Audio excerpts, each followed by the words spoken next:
I'm about to hit this bong so hard, guys. And you're watching the Disney Channel. Bum, bum, bum. I'm Mickey Barnes. I'm Wilson Lai. I'm Benjamin Yap. The joke I was going for was we all say I'm Mickey Barnes. Oh, I get it now. Okay, let's reset.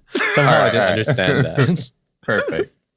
Oh, I started. No, you started? You already said it. I'm Mickey Barnes. I'm Mickey Barnes. No, I'm Mickey Barnes. I'm Mickey Barnes. I'm Mickey Barnes. I'm Mickey I'm Barnes. Barney Mickey Barnes. I'm Mickey Barnes. And you're I'm Mickey listening. Barnes. I'm Mickey. I'm doing the gesture like keep the bit going. Oh, No. I'm Mickey Barnes. I'm Mickey Barnes. I'm Mickey Barnes. Okay, has everyone stopped listening at this point? And I'm Eli Sands. And you're listening to Deep Cut. You're listening to Mickey Barnes. Our best cold open yet.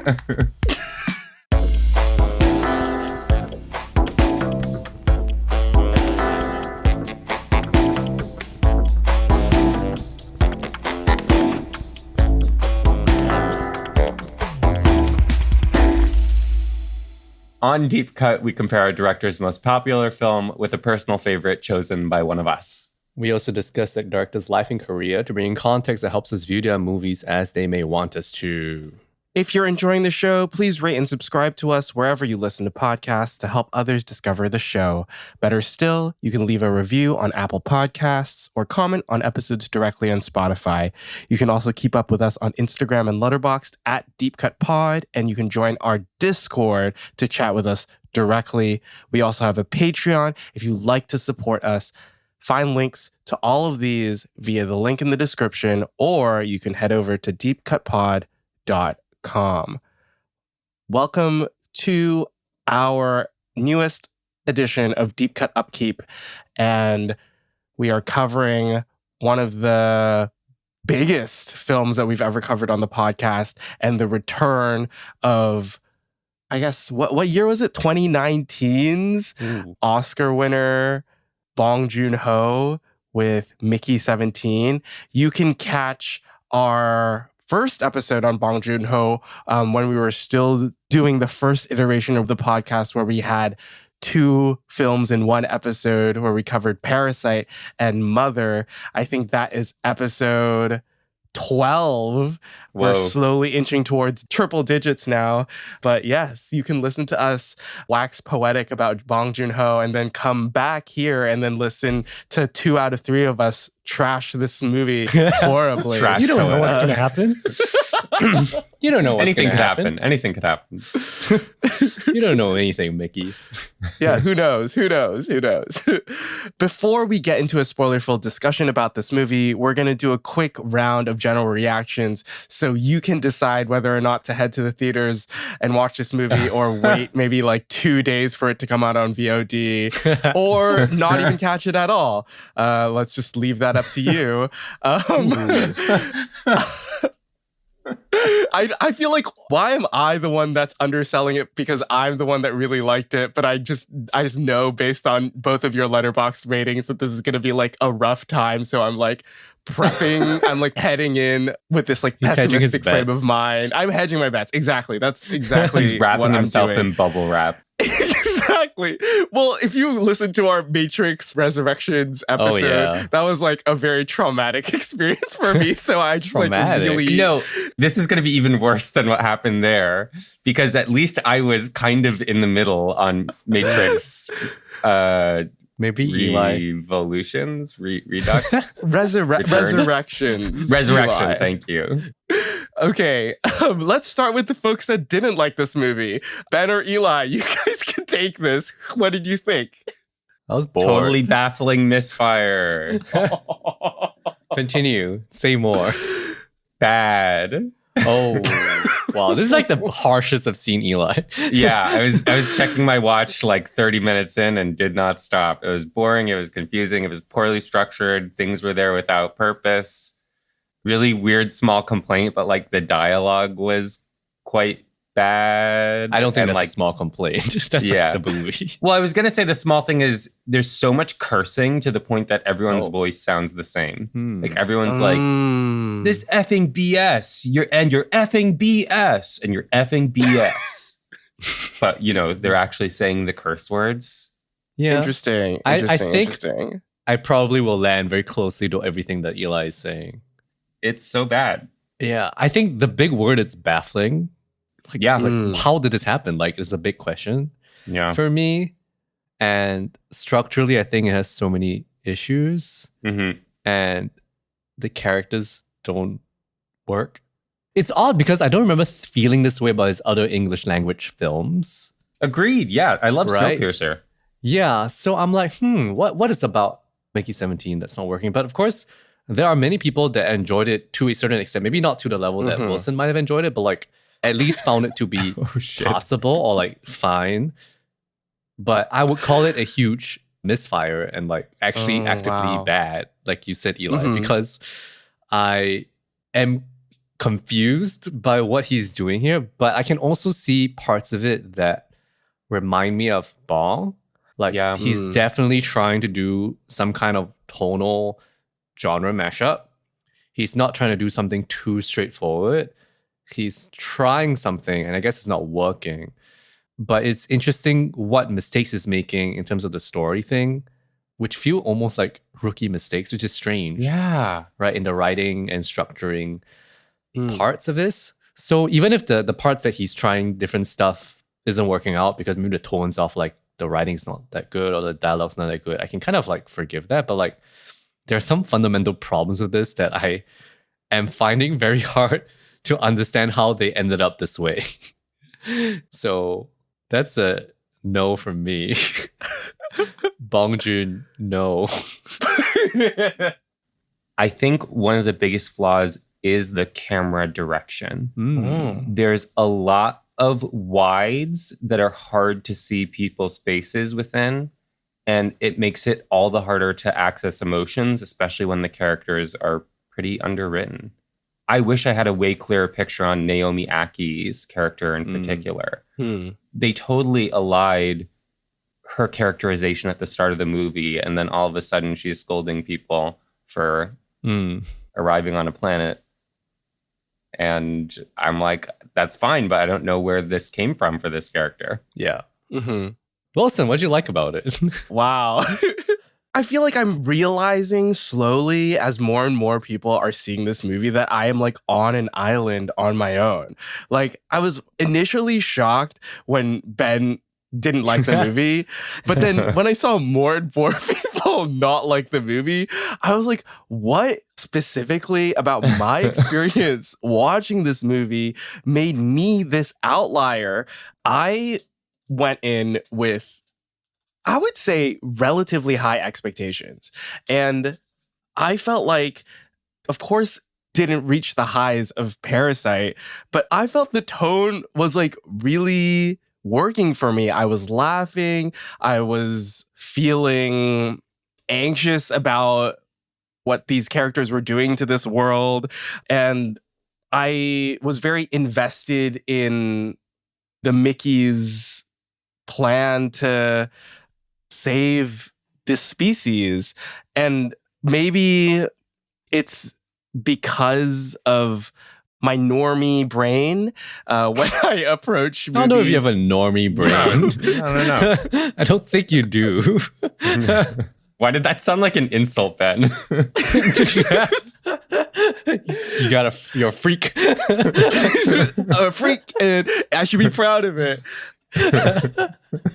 I thought both the Mickeys were so unique in their own ways, and I loved how Robert Pattinson played both of these characters. And I don't know, I think the relationships worked. Now that we're actually gonna dig into the plot, I realize that maybe like holes are starting to be like poked in my like really rose-colored vision of what this movie is. But I don't think that takes away from like me exiting the theater with the people that I saw it with and us being like, wow, I had a really good time. Like, I really enjoyed that. Like, I thought that was like a big budget movie. I was there.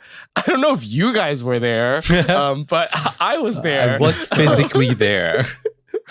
Yeah, well, if we're talking about the experience of it, I already mentioned my watch checking, but there was a point when Mark Ruffalo, in his god-awful Donald Trump impression, says something about the speech will be marvelous, it'll be short. And I looked to one of my friends who I was seeing it with, and we gave each other a thumbs down and shook our heads. And I was like, okay, we're on the same page. Man. And then I started noticing that the audience, and it was a pretty full house, was dead. They were dead through this movie. No one was reacting. Wow. We have not done a plot summary, by the way, of this film.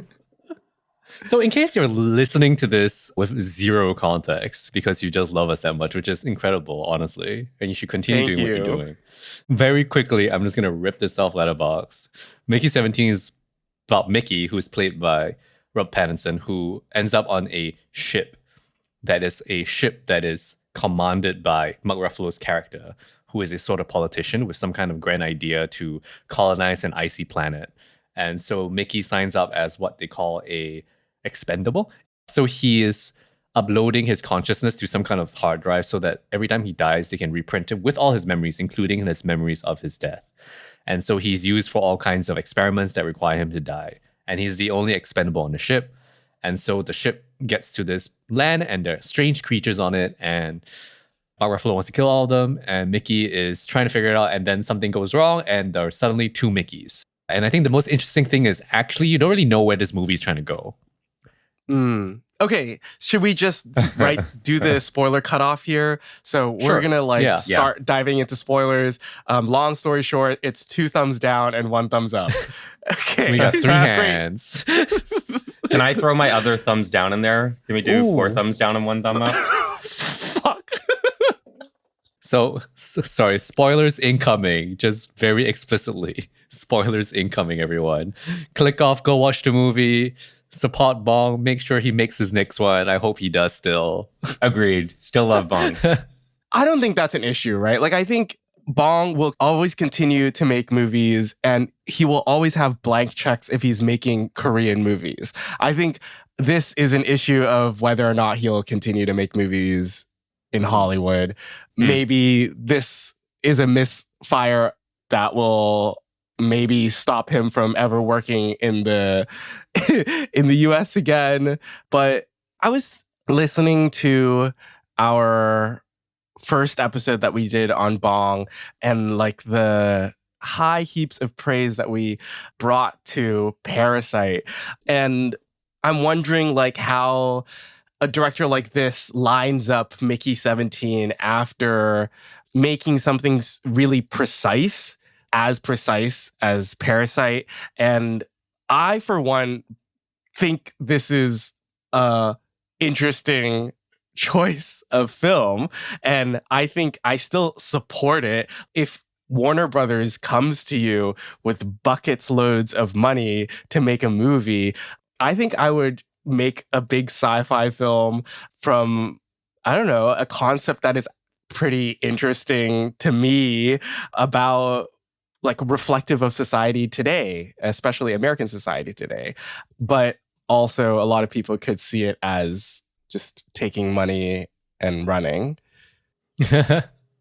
I mean, I would not accuse Bong of sitting on his laurels. I think he's trying. It's just for some reason this is not hitting. Or it is a misfire in the sense that he's putting his efforts in the wrong place. And I think the number one thing to think about, or 2 things. The first thing is the writing. Because I think me and Eli, we have very similar ideas with this, even without Eli completely explicitly telling me. I know exactly what he's thinking about because we're the same person, Mickey Barnes. And the other thing is also the timing of this film is actually horrible. Yeah. Like the release timing of this really is not it. Like you cannot have released this film at the worst time in American history. Yeah. Good point. Very clearly written, anticipating Donald Trump having lost the 2024 election. And even so, because of what's happening right now, it's not funny to make fun of it anymore because it's truly scary in the real world. Yep. Right? So it's no longer the margin of safety of comedy because you're like, in your movie, that's very safe. In my world, it's fucked. So it's not funny anymore. Even thinking about that, like even if we forget about the current president of the United States, like he was already the president before and it wasn't funny the last time I felt. And so even if I forget about that, I think so clearly making Mark Ruffalo play this Trump persona was a bad decision directorially. And I had to pin that on Bong and not on Mark Ruffalo, I would say. Yeah.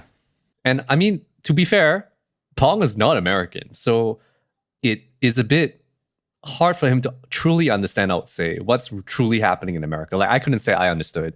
So I think there's a huge reason that he would not understand what's going on there. And he wrote them himself, right? He didn't have an American screenwriter. No, I don't think so. Which means that this really wasn't something he should have touched. Around the release of Parasite, Bong had this great quotation about how we all live under the global system, and he might have even used the word religion of capitalism. And what allowed Parasite to connect so well internationally is that he was able to make a metaphor, a nuanced, really specific metaphor for capitalism in our moment. He struggles to make a cogent and specific and nuanced metaphor here for the modern American political moment. To what you're saying, Ben, he sort of misses something, but it's an impossible task to capture everything that's happening now. It's really not funny. Okay, I mean, we can kind of list out the things that he's trying to hit, right? Yeah. Like he's trying to hit blind following of some kind of cult-like political figure. He's trying to hit respecting indigenous life forms, which is a proxy of like indigenous peoples, which on paper already kind of sounds a bit, that's a weird sentence. But I don't think it's bad in that way, but it's kind of a sentence. He's doing a James Cameron Avatar thing. Which is in turn doing a Dances with Wolves thing. What else do we have? Is there more? We have environmentalism and climate catastrophe. Class as well. Yeah. Taking advantage of the working class, expendability of workers, political coalition, the question of what the self is, morality of technology and interference with natural processes of life. A lot going on. I think there is the big monologue that Naomi Aki has. What's the character's name? Nasha. Yeah. She has that big one at the end where she is defending the bugs. I don't know what they're called. The Creepers, which is hilarious because I saw a trailer for the Minecraft movie directly before this. Me too. Jennifer Coolidge. Oh, yeah. She interacts with a villager. So Nasha has this monologue where she decries what Ruffalo's character is doing, trying to kill the creepers so they can colonize the planet. But that monologue really comes out of nowhere for her character because she's underwritten, but also for the movie because this idea of colonization and this idea of taking the land from the creepers isn't really a fully baked idea. And then suddenly she delivers this monologue that's supposedly, I guess, the moral centerpiece of the film. And I've seen people compare it to the America Ferrera monologue in Barbie, like extremely on the nose monologue that tells you exactly all the themes on its mind. Except in this case, these aren't really the themes on the mind of the film. Like this is one of the sub themes of the film. Yeah. And suddenly we're given this huge thing to be like, oh, this is what we're about. I'm like, oh, this is what you were about this whole time. I didn't realize. Yeah. Something like that felt strangely written, less badly written, just strangely written. But I will also say that messaging was extremely on the nose, the way that it's written. I thought the whole mechanism of her having to hold it with her mouth was really cool. Immediately when the movie started, I was like, okay, I realize this is not being written by someone whose English is their forte. So I'm gonna excuse a lot of the dialogue writing, which actually probably was a really hard thing to do because there's so much narration that happens in this movie. But I was like, I like this little voice that Rob P is doing. I'm enjoying all of like the physical situations these characters are getting themselves in. I like the, I guess, more specific sci-fi aspects of this, and was willing to just let the dialogue like flow over me and just vibe.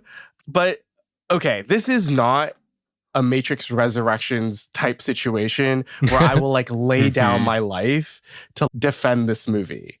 I am happy to let this one slide and just admit that I had like a really good time. And there are certain things about this that I really enjoyed and like really warmed my heart to watch it. But I'm not going to be like, oh, it's like crazy. I can't believe that you guys don't like this movie. This is personal growth. This is growth within the podcast. This is a growth as a film critic. Maybe the film's really just not very good. Oh my God.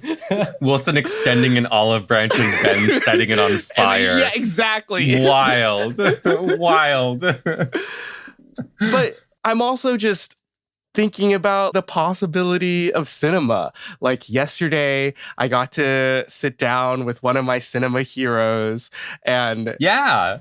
it was incredible. And I think he was Who? quite inebriated. Oh, okay. This is one of our Are earliest you allowed to episodes as well. say? I'm allowed to say. I went to Johnny To's production company's party at Film Art, which is this film marketplace that's happening in Hong Kong right now.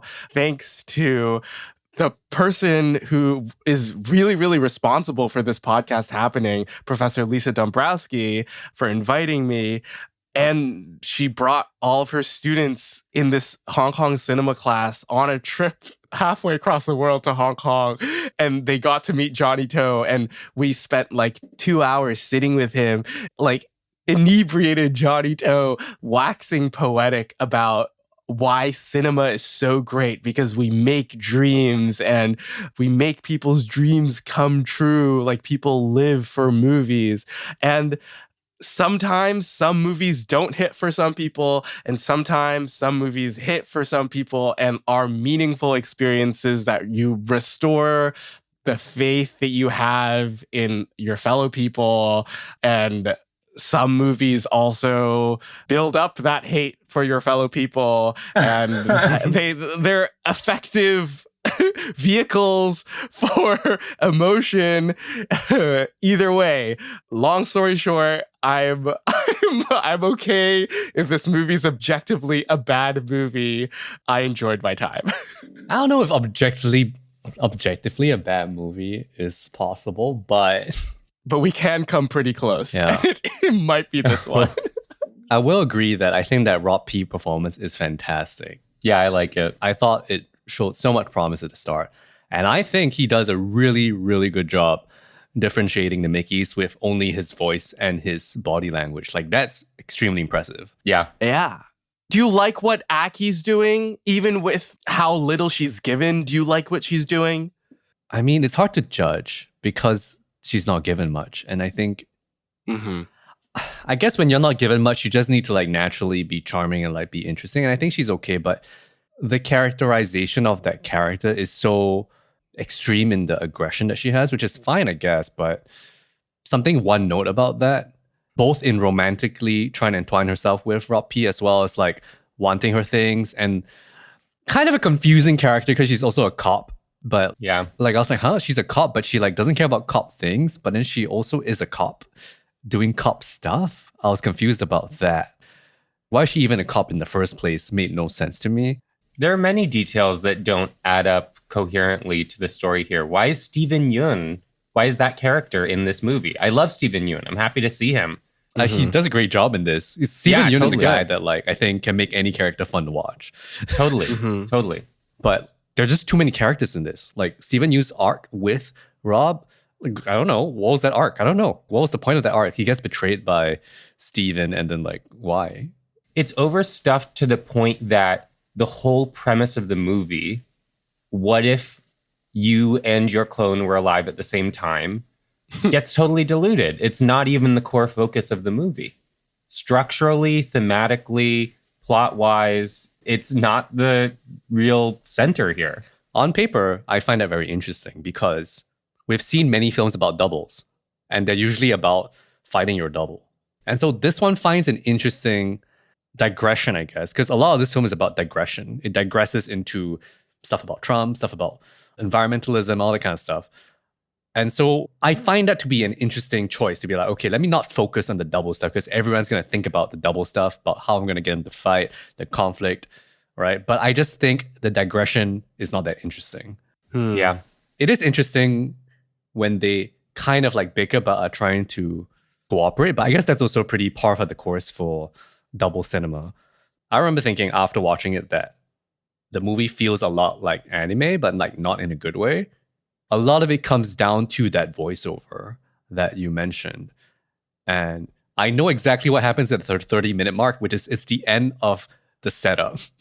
Because I checked my watch too.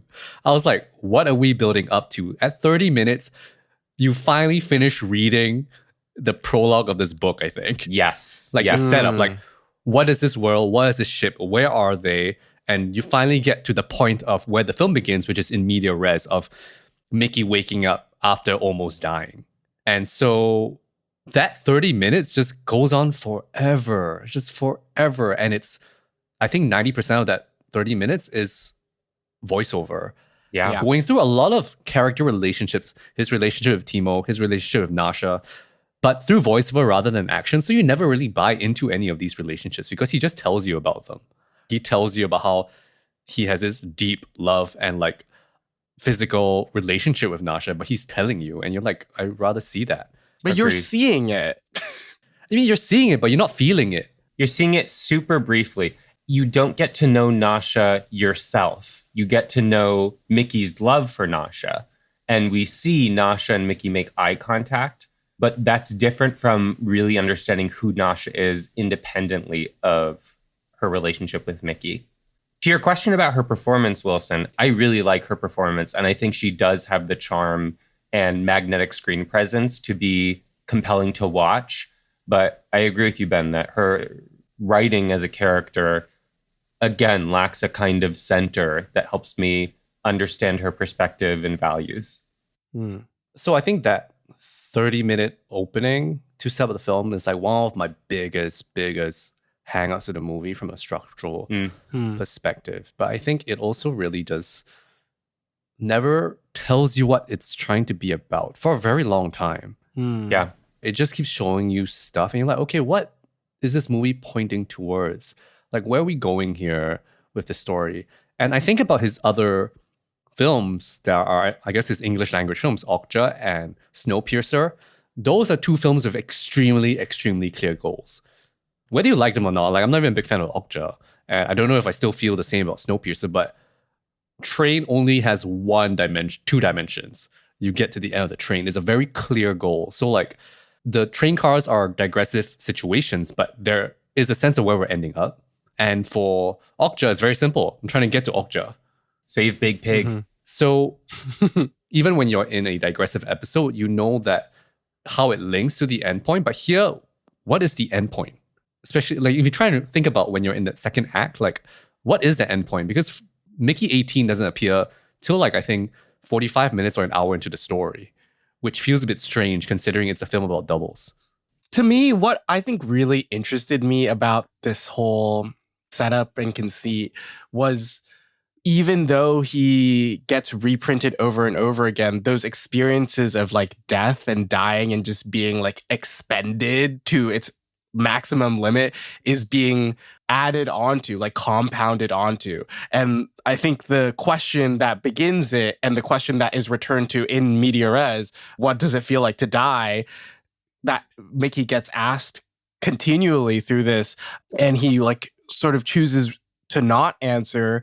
Mickey 17 really gets confronted with this because of the appearance of Mickey 18, and Mickey 18 and him existing in the same universe at the same time means that when 17 dies, there's nothing to carry on to after 17. So he will really be dead at the end of it, and there's no sort of continuation of his consciousness. And I thought that in itself was very, very fascinating for me to see, and also for me to see Rob Patterson play. And I think if you can track it in that sense, I think it works structurally. Like if that's what Bong is trying to center the film on, albeit with so many different distractions, I think that's what I latched onto when I was watching it. I mean, I think even if I take that from a plot perspective, I just don't know what the plot for that double situation really is. Because 18 comes out and 18 has no goal. 18 is just like, I'm here, I'm going to try and kill 17. It's only very late in the game that 18 is like, oh, you know what? I want to kill Trump. And that comes really late in the game because at first I thought Ruffalo was going to be like just background zany character until I realized that he was going to be the villain. Yeah. You know? Because I thought it would be something else entirely. Not that I even had a sense of what this film was really going to be about. And I think the big problem it has is that it has a very strong lack of dramatic tension. Yeah. Because I don't know the goal, I don't know what the obstacles are, I don't know what anyone is doing and why anyone wants to do anything. I don't know why anyone's angry. And think about Timo. Timo has this thing, which is the guys are trying to kind of kill them. Maybe not the best goal, but trying to run away from something you can't see. But at least, you know, time pressure. But that pedal gets completely let go of immediately past the prologue, right? And then suddenly it just shows up again and you're like, oh, we're back to this. And I think that dramatic tension comes to a lot of things. One, death has no consequence here, which makes sense considering the premise, right? But if I really wanted to feel that sense of Mickey's deaths, I think, weirdly enough, this film is actually too comedic for its own good. Because death is so meaningless, even for the other characters, I would say. And there's only one other death in this film. And this is a film about colonizing a hostile alien planet. And death and danger are not in it at all. So the fact that Mickey's own deaths are funny, and then no one else dies really, except for a side character I don't know anything about, makes it lack any kind of... A creeper dies. Yeah, true. A creeper dies. That's kind of important. A baby. Okay, sure. I don't know. I don't know if I felt much for the creeper, to be honest. So I was just like, And even something like when that French girl tries to sleep with Mickey, I'm like, oh. Like, I thought you were sad about your friend or girlfriend. I thought it was a girlfriend. I was confused about that choice as well. So the film just doesn't have stakes. Even colonizing the planet, I don't know. I don't really care. Like blowing up the printer, like that feels like a pretty good resource. Like, why blow it up? That doesn't make sense. Stakes are essential to Bong films and somewhat to most films. But Bong usually does such a good job of his tonal switches because he establishes the stakes so clearly. Think of how funny The Host is in many of its stretches, and also how scary it is in many of its stretches, and sometimes simultaneously. Here, it's lacking that heft. I totally agree, Ben. And I agree that it comes back to the prologue, I think. It's that classic saying of Act 3 problems or Act 1 problems.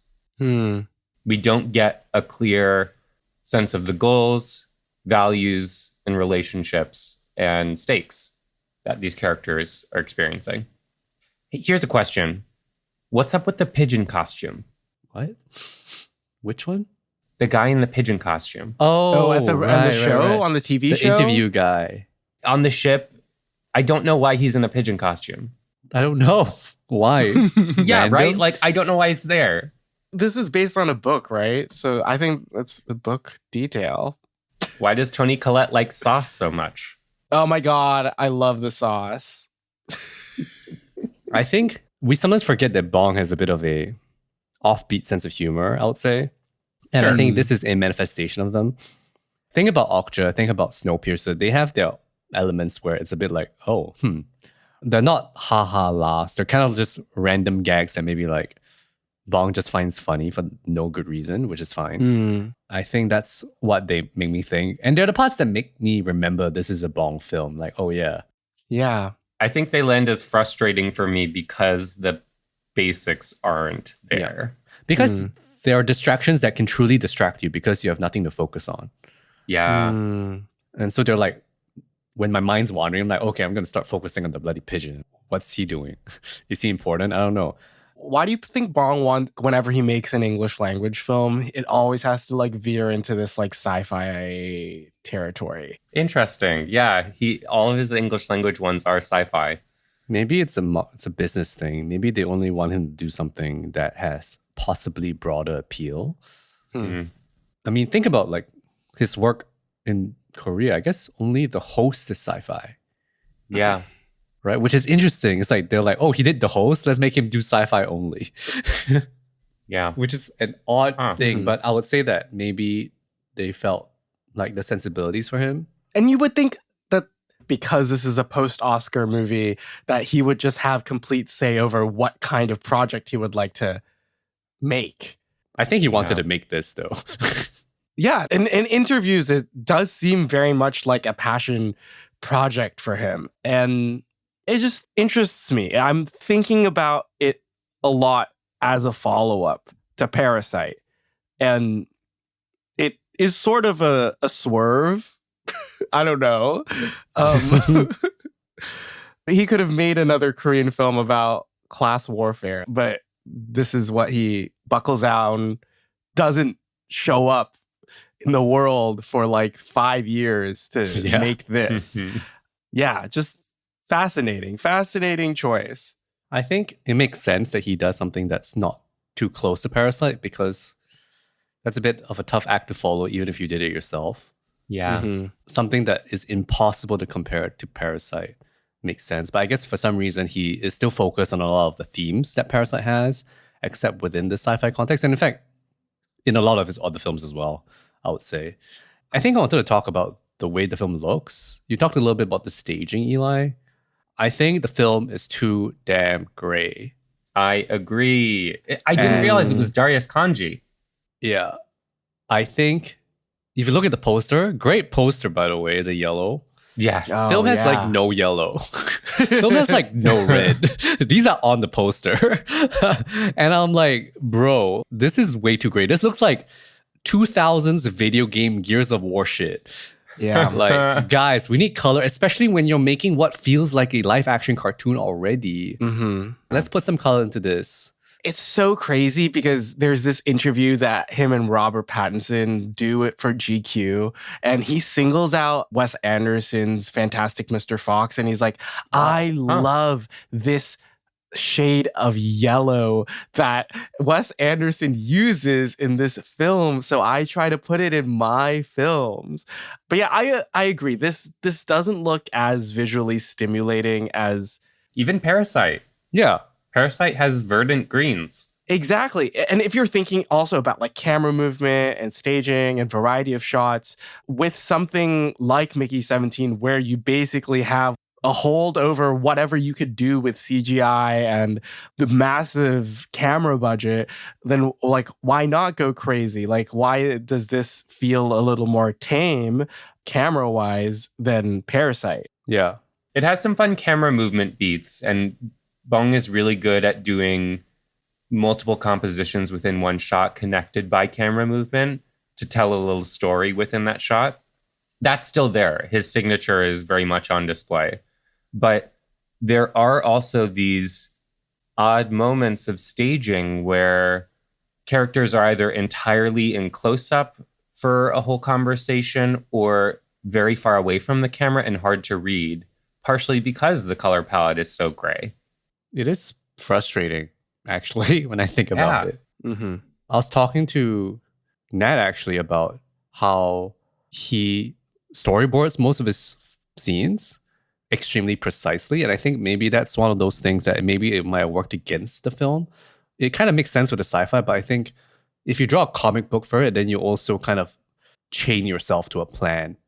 Yeah. You know, especially for a film like this that actually has a lot more dialogue than you would expect, that actually you need it to be a bit looser so that the dialogue doesn't feel so stiff, or like the dialogue doesn't feel so staged. And a lot of this feels a little stilted, I would say. And agreed.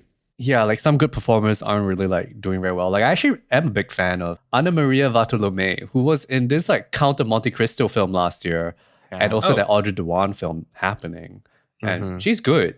And maybe it's the language, but that scene that she has with Robert Pattinson, like I was like, this girl is not doing it. This is not acting. I'm like, what's going on here?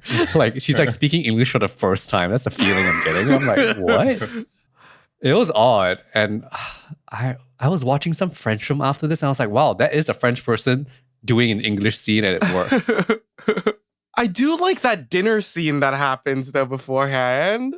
No, I thought it was so funny where he was like, I'm okay. But he was like obviously dying. No, didn't work. Not I working for was me. laughing so much. Sorry.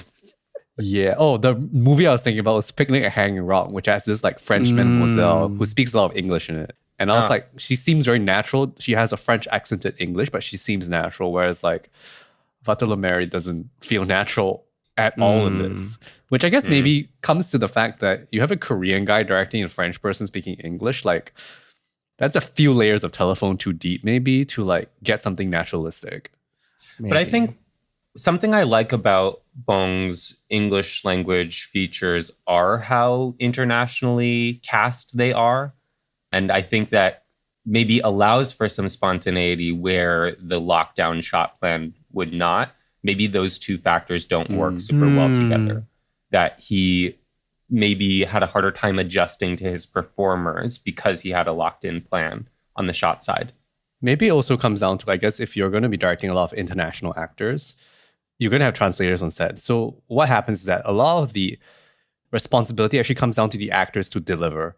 You hope that you cast somebody good and they deliver. And that's not saying that the director is doing less work. I'm just saying that you need to lean on them to really make it work. But because it is so difficult watching the film to know what the film is about or what kind of tone the film has, that I'm sure reading it is not much better. So now you have many actors from many places reading the script where you can't tell where it's going. You don't know what tone it is, playing different movies in the same scene, you know? And I think I can feel that. For some of the characters, their scenes might sound like, oh, this is like espionage plot or like thriller. And for some other people, it's just like a joke. This film is a laugh. And then within that, you have Robert Pattinson's monologue encasing the whole thing, which is this kooky kind of tone that he's laying over in, which I really like. But I think because of that, it really clashes with all the other stuff inside it. That's my best guess as to why the film turned out this way. A like confluence of many things just not working together and not able to mix well together to become this. Because at the end of the day, a huge film, a huge expensive film means a lot of hands were in it, no matter how strong your directorial hand is. And so it takes a bit more luck for it to work. Yeah. You know, another thing I'm thinking about on the voiceover side is that it can be helpful to know why voiceover is happening. I'm thinking of like Double Indemnity, where at the start of the movie, we see the main character coming into the scene, having been wounded and clearly dying. And he picks up the voice recorder and starts telling his story. That's a great way to establish voiceover. Here, there could have been a way to make it clear why this story needs voiceover. Blade Runner, the original cut, had voiceover, and then it was removed in subsequent versions of the movie. Most people think to its benefit. I wonder if there's a stronger version of Mickey 17 that lets those relationships establish themselves, maybe doesn't start in media res, lets us get to know the people for themselves rather than through the framing of Robert Pattinson. I would say that a lot of the voiceover seems to be used purely for exposition reasons, which is maybe the worst reason to use voiceover. Yeah. It's almost like you're now trapped because you have to do voiceover because it's sci-fi, so you need to explain what's going on. But the last tool you want to use, even though it's the easiest tool, is voiceover, because especially when it takes 30 minutes, that's going to tank your film on a dramatic standpoint. I think a lot of it hinges on why it doesn't work. Like, it's just act one, this doesn't work. You know, it loses you completely, and then you're just kind of adrift floating around in the film. Yeah, agreed. Any last words, Wilson, since you enjoyed it? Favorite scene? It sounded like a threat. Any last words, Wilson? Honestly, I really loved how extended the epilogue was. I think they really like surprised me. Like I feel like I'm epilogues sorry, usually are what? like The epilogue that refused to end, you liked? I was surprised because I was enjoying myself. Wow, surprise, surprise as well. I was happy that it kept on going. And I was like spending more time with these characters. I don't know. The creatures were lovely. I thought that whole big action sequence in the snow was cool with both of the Mickeys. Yes, of course, there's a lot of faults, but I think you can still like go in. I think there are people that can go in and enjoy themselves in this movie. We are out there. Like there are like there is a fraction of the population that enjoys this. And 1 out of a million is a fraction. There are dozens of us. there are dozens of us. Wow, this is like a deep cut low for me. I think I will still support Bong in whatever he does. too. I think he's working on like an animated film next, which is pretty sweet about marine life. Let directors make multi-million dollar misses in the box office sometimes. I think if you've wanted to watch it, you probably have watched it. I will say that this sort of like 2-week long, or I guess less than a month long theatrical window that WB is giving this movie before releasing it on VOD is kind of crazy. And just one more example of how Warner Brothers continues to not believe in this movie's potential. And as good or as bad as this movie is, I think that's kind of like sad to see that. And well, we all know which fucker is responsible for this. This is David Zaslav, right? Yeah. So yeah, stop making movies with Warner Brothers. That's my takeaway. Hey, David. I will SEO the shit out of this podcast and write like we loved it if you give us money. We'll do it. Just say the word. Send me an email. It's gonna I don't read. want David Zaslav Ben thought it was money. incredible. Wilson loved it, and Eli thinks the writing is exceptional. If you see that and you're here listening to this right now, we got paid. Oh man. Technically, I do think the writing is exceptional. It's exceptionally bad.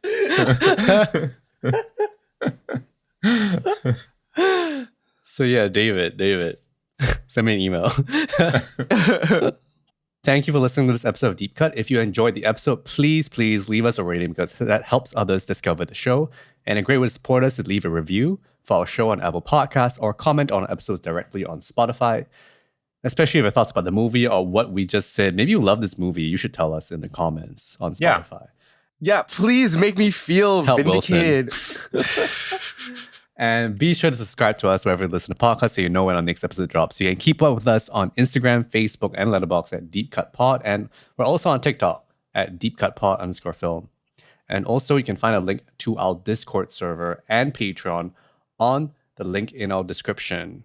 If you'd like to support us on Patreon, we really appreciate it. Click the link in our description or go to deepcutpod.com to find all these links and socials I've just mentioned here.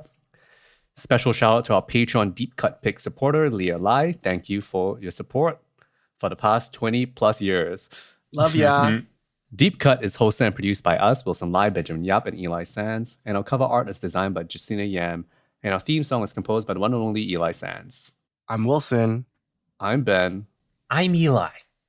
That was my Mickey 17 I'm voice. Mickey Barnes. Mickey Barnes. Take care, and we're looking forward to talking about more movies with you next life.